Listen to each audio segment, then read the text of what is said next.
बहुत पुरानी बात है। एक जंगल में दो पक्के दोस्त रहते थे। एक था गीदड़ और दूसरा था ऊंट। गीदड़ काफी चालाक था और ऊंट सीधा सा। ये दोनों दोस्त घंटों नदी के पास बैठकर अपना सुख दुख बांटते थे। दिन गुजरते गए और उनकी दोस्ती गहरी होती गई। एक दिन किसी ने गीदड़ को बताया कि पास के खेत में पके हुए तरबूज हैं। यह सुनते ही गीदड़ का मन ललचा गया, लेकिन वह खेत नदी पार था। अब नदी पार करके खेत तक पहुंचना उसके लिए मुश्किल था। इसीलिए वह नदी पार करने की तरकीब सोचने लगा। सोचते सोचते वह ऊंट के पास चला गया। ऊंट ने दिन के समय गीदड़ को देखकर पूछा, मित्र तुम यहाँ कैसे? हम तो शाम को नदी किनारे मिलने वाले थे।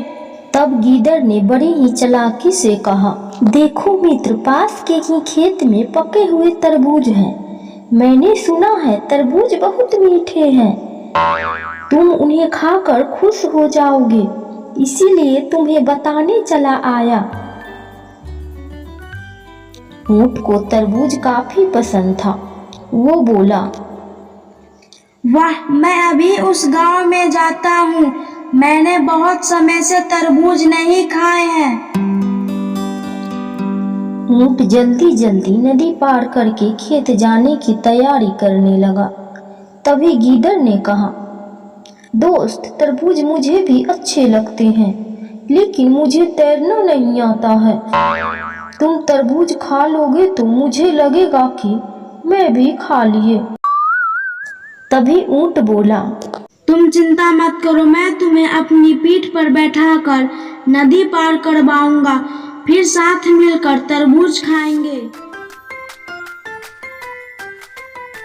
ऊंट ने जैसा कहा था वैसा ही किया। खेत में पहुंचकर गीदड़ ने मन भरकर तरबूज खाए और खुश हो गया।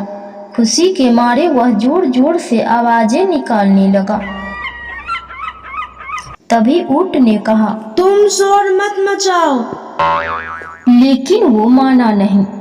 गीदड़ की आवाज सुनकर किसान डंडे लेकर खेत के पास आ गए।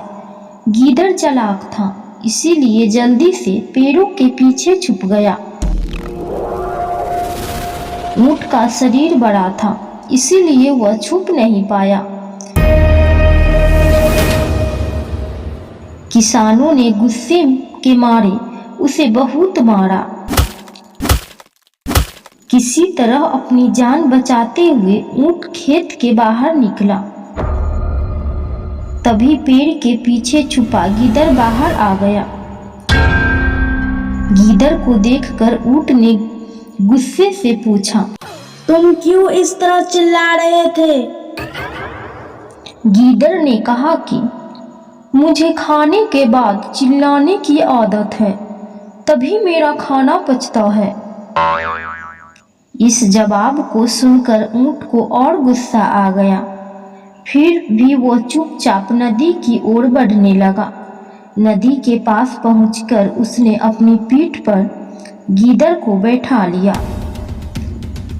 इधर ऊंट को मार पड़ने से मन ही मन गीदड़ खुश हो रहा था।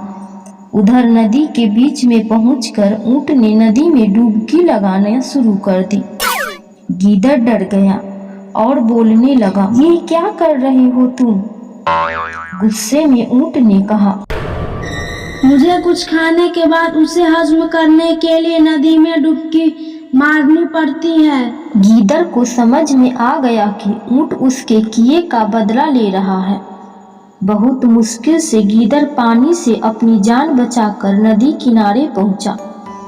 उस दिन के बाद से गीदड़ ने कभी भी ऊंट को परेशान करने की हिम्मत नहीं की।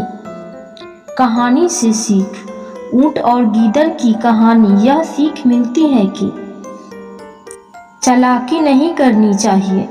अपनी करनी खुद पर भारी पड़ जाती है। जो जैसा करता है उसे वैसा ही भरना होता है।